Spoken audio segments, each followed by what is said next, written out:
I'm guessing you weren't aware of this, but Disney just released a new animated film called Strange World. Huh, more like Lame World. Stranger Worlds is a movie where the characters go to the world underneath their world to find out what's killing their crops.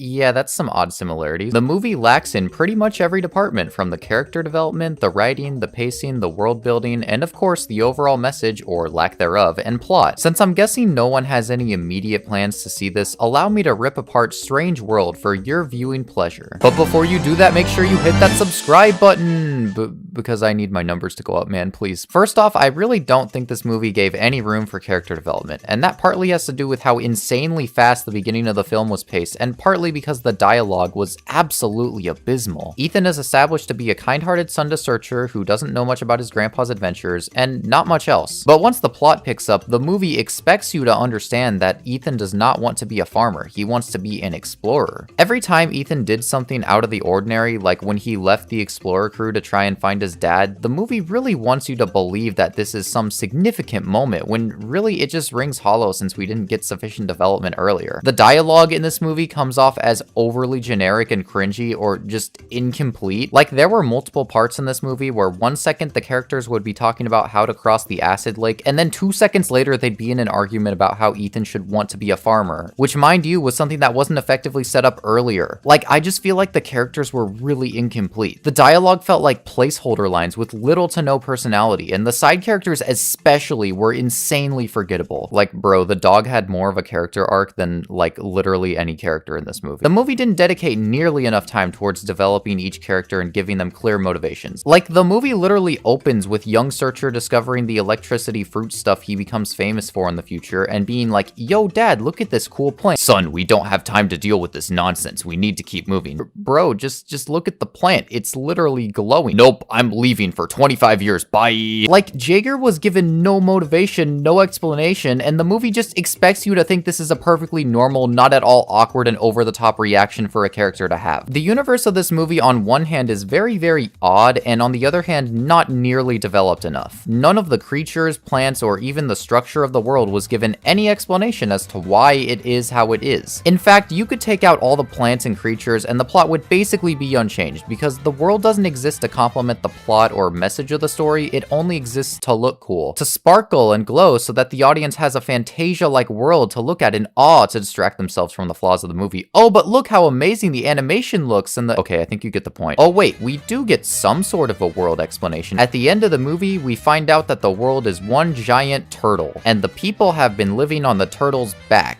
When they went through the acid lake, they were in his stomach. And that one area with a lot of winds, yeah, that was his lungs, or something.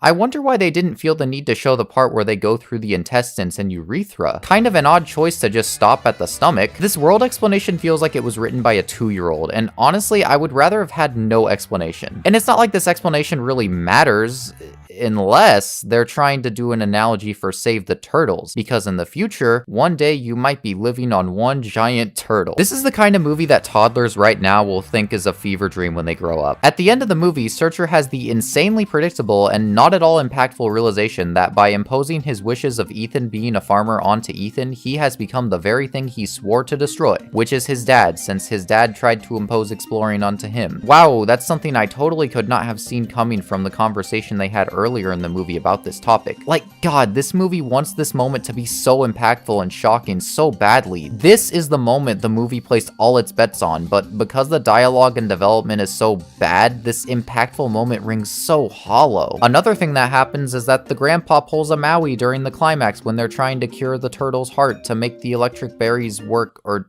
what the hell even is this plot, man? The grandpa just up and leaves, and then halfway through leaving, he randomly decides, I'll help them, without any inciting reason to do so. It completely killed all tension between Searcher and Jaeger, and no more explanation was given for that area of the plot. This movie has no message. No matter how hard I try to think through the events of the movie, I genuinely can't find a message or theme from it. Unless you want to count that really lame one about not imposing what you want onto other people, that's all this movie's got. Even though this has been a really negative review, I wouldn't even say that I have a personal vendetta against this film or anything. I hate Lightyear way more than I hate hate this movie, but I think Lightyear is easily the better of the two. That's because Lightyear had so much to do to win me over, while Strange World is a movie that I completely forgot was even gonna happen, until Ben Shapiro started crying about the most tame presentation of a gay crush in Hollywood history. Like, on a real note, if you genuinely think that Disney including a 2-minute scene where this male character has a crush on another male character is going to turn your kids gay or, like, instantly teach them about the birds and the bees, then, like, I really hope you find it in yourself to take a break from binging Matt Walsh and Ben Shapiro, go outside, touch some grass, and find some empathy in your heart. It's really sad that Disney has done such a crappy job at advertising their animated projects recently, but I have a good feeling that that's about to end because Bob Chapek is gone!